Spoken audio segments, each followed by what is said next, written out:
Good afternoon. I'm Jan Willis, facilitator of the eBeam initiative, and we're here in Monterey, California at the annual BACUS Photomask Symposium. And with me today, I have Christian Bürgel, who is from the Advanced Mass Technology Center, which is also known as AMTC in Dresden. Christian is an expert in resist for advanced photomasks, and he is going to be sharing some of his findings on research in EUV. So my first question for you today is, can you share what some of the most critical findings are in your research on EUV?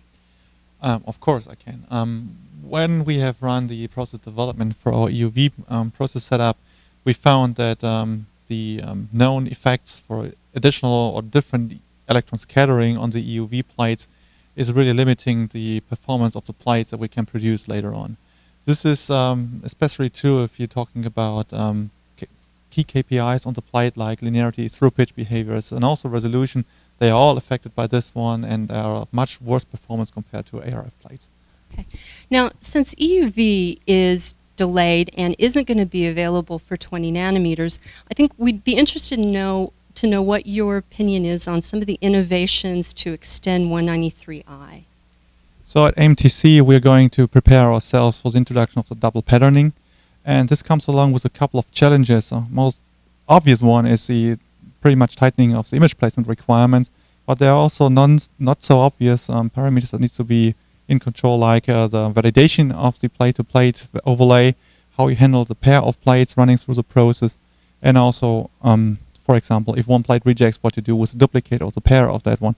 There are a couple of challenges on the logistics side that need to be accounted as well, not so only the technical problems that need to be challenged, like image placement. Okay, very good. So in your presentation today, and also in the presentation by Global Foundries, we're hearing that eBeam simulation used in model-based mass data prep is being recommended. So can you share with us why that's important and why you're making those recommendations? So, as I mentioned before, there are a couple of scatter effects on the EUV that needs to be accounted for, and that makes the correction for these pretty difficult. So if you're running a model-based simulation, you might get a better idea about the quality of your correction schemes that you have to apply, and that might give you an even better mass at the end, because you can do pretty much on the simulation base and not so much on the try and error on an experimental side.